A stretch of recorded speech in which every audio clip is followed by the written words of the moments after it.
Thanks so much for stopping by.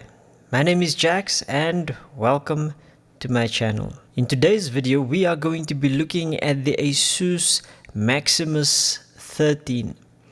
Now, these motherboards come in three variants. These the Extreme Glacial, the Extreme, and the Hero.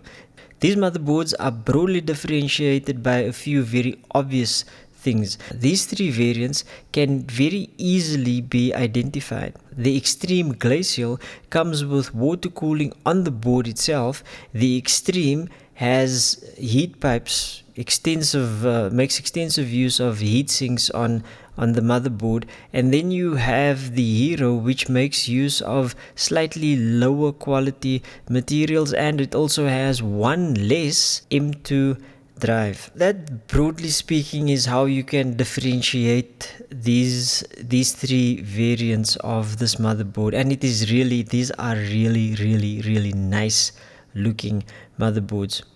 Let's have a look at the specs. In this video, we are going to be looking at the major differences between the MAXIMUS XIII and the MAXIMUS XII. So we won't go into all of the detail of these motherboards.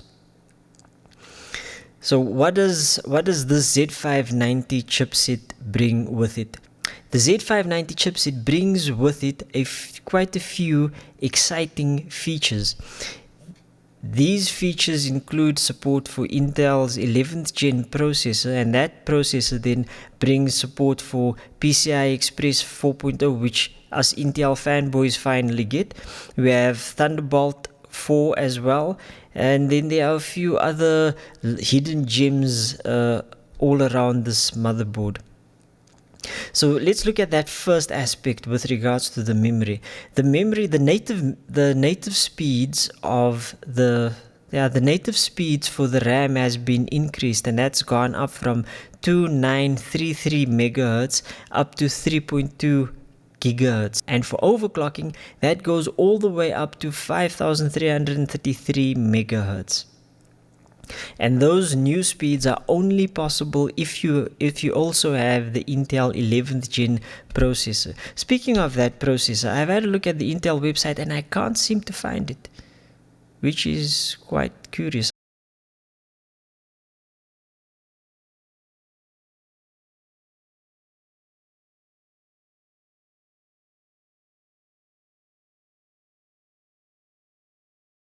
Another interesting thing about these boards is that they allow for onboard graphics. That's graphics on your processor. That is something that we don't normally see with boards of this caliber, but nonetheless that is something that we have with these boards, and that allows for HDMI 2.0, and then over your Thunderbolt 4 connectors. Yes folks, these boards have Thunderbolt built into the motherboard, so you no longer need to go and get an expansion card. The board comes right out of the box supporting Thunderbolt. So you have the HDMI 2.0, and then you also have access to the display port as well as Thunderbolt display devices. So that is something new that we get with this particular board. And also it's important to note that HDMI 2.0, that is only available if you have the 11th gen processor. So if you don't have the 11th gen processor, then over that HDMI port you get maximum of the HDMI 1.4, which is 4K at 30 Hz. If you have the Intel 11th gen processor, then you will also have access to 4K at 60 Hz, which is quite impressive for onboard graphics. The expansion options on this board have also been improved, and as I mentioned before, with Intel 11th gen you get access to PCI Express 4.0. There are two ports on this board that support PCI 4.0, which goes up to 32 gigabits per second, which allows for 32 gigabits per second bandwidth, and then you have one PCI Express port that only goes up to PCI Express 3.0, and again you will only have access to PCI Express 4.0 if you make use of the 11th gen processors. looking at the storage, the Extreme Glacial and the Extreme have 5 M2 sockets. The three of these M2 sockets are connected directly to your processor, and there are two DIMM2, and there's one DIMM2 slot that supports 2 M2 sockets. One of the M2 sockets that are connected directly to the North Bridge is PCI Express 4.0 only. So if you don't have the 11th gen Intel processor, then you will only have access to 4 of the 5 sockets, because that one M2 socket is only PCI Express 4.0. A few other notable things. So there's now, once again, you're going to have access to Intel Optane, and you will also have access to SATA and all of the normal stuff that you are used to on the Maximus 12. Looking at the Ethernet, looking at your network connectivity, the Ethernet ports, there are 2 Ethernet ports on this motherboard as well, same as the Maximus 12, and these two, the first one is the 2.5 gigabit port, and the other one is the 10 gigabit port. Now, one thing that's different here is that we have a new controller on this board.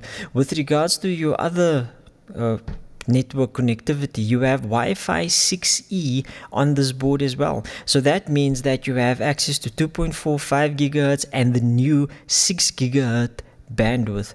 And that 6 gigahertz bandwidth is something that is now offered with the 6E Wi-Fi.